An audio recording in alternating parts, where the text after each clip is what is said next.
കടൽ കടന്നെത്തിയ ക്രൂരത. ഗാമയുടെ യഥാർത്ഥ മുഖം. കാലം 1498. കോഴിക്കോട് കാപ്പാട് കടപ്പുറത്തെ സാധാരണക്കാരായ ജനങ്ങൾ അന്നുവരെ കാണാത്ത ഒരു കാഴ്ച കണ്ട് അമ്പരന്നു നിന്നു. കടലിന്റെ ചക്രവാളത്തിൽ കൂറ്റൻ ചിറകുകൾ വിരിച്ചതുപോലെ വലിയ പായ്ക്കപ്പലുകൾ. അത് യൂറോപ്പിൽ നിന്നുള്ള നാവികൻ വാസ്കോഡ ഗാമയുടെ വരവായിരുന്നു. ഭാരതത്തിലേക്കുള്ള കടൽപ്പാത തേടിയുള്ള അദ്ദേഹത്തിന്റെ യാത്ര അവസാനിച്ചത് നമ്മുടെ കേരളത്തിന്റെ മണ്ണിലാണ്. ചരിത്രം അവിടെ തിരുത്തിക്കുറിക്കപ്പെടുകയായിരുന്നു. ആദ്യത്തെ വരവിൽ ഗാമ ഒരു കച്ചവടക്കാരന്റെ വേഷമായിരുന്നു അണിഞ്ഞത്. അദ്ദേഹം സാമൂതിരി രാജാവിനെ മുഖം കാണിച്ചു. എന്നാൽ ലോകം ചുറ്റിവന്ന ആ നാവികൻ രാജാവിന് കാഴ്ചവെച്ചത് വെറും വില കുറഞ്ഞ തുണികളും പാത്രങ്ങളും തൊപ്പികളുമായിരുന്നു.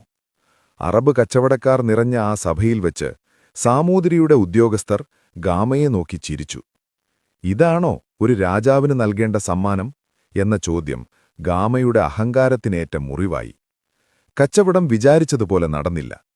അപമാനിതനായും വിരാശനായും ഗാമ തിരിച്ചുപോയി. പക്ഷേ ഉള്ളിൽ പ്രതികാരത്തിന്റെ കനൽ എരിയുന്നുണ്ടായിരുന്നു. 4 വർഷങ്ങൾക്കിപ്പുറം 1502 ഗാമ തിരിച്ചുവന്നു. ഇത്തവണ കച്ചവടക്കാരനായല്ല, മറിച്ച് കടലിലെ കൊള്ളക്കാരനായാണ് അദ്ദേഹം എത്തിയത്. ആ വരവിലാണ് അറബിക്കടൽ കണ്ട ഏറ്റവും വലിയ ക്രൂരതകളിലൊന്ന് അരങ്ങേറിയത്. മക്കയിൽ നിന്ന് തീർത്ഥാടകരുമായി വരികയായിരുന്ന മേരി എന്ന കപ്പൽ ഗാമ നടുക്കടലിൽ വെച്ച് തടഞ്ഞു. സ്ത്രീകളും കുട്ടികളുമടക്കം 400ഓളം യാത്രക്കാർ.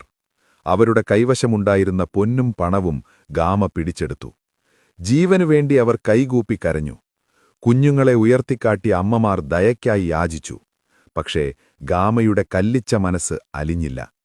യാത്രക്കാരെ കപ്പലിനുള്ളിലിട്ട് പൂട്ടി അദ്ദേഹം ആ കപ്പലിന് തീയിട്ടു. 400ഓളം മനുഷ്യർ നിലവിളിച്ചുകൊണ്ട് കടലിൽ വെന്തുമരിക്കുന്നത് നോക്കി നിൽക്കാൻ മാത്രം ക്രൂരനായിരുന്നു ഗാമ. ഗാമയുടെ കലി അവിടെയും തീർന്നില്ല. കോഴിക്കോട് നഗരത്തിനു നേരെ അദ്ദേഹം പീരങ്കി ആക്രമണം നടത്തി. ഭയന്നുവിറച്ച ജനങ്ങൾക്കു നേരെ അടുത്ത ക്രൂരത.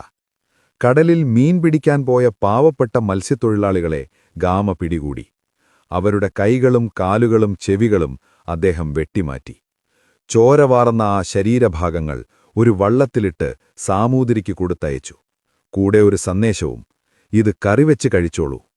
സാമൂതിരിയെ നേരിട്ട് തോൽപ്പിക്കാനാവില്ലെന്ന് മനസ്സിലാക്കിയ ഗാമ പിന്നീട് കൊച്ചി രാജാവുമായി ചങ്ങാത്തത്തിലായി.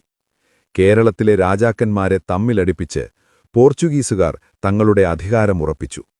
ഒടുവിൽ 1524 മൂന്നാമതും കേരളത്തിലെത്തിയ ഗാമ കൊച്ചിയിൽ വെച്ച് രോഗബാധിതനായി മരിച്ചു.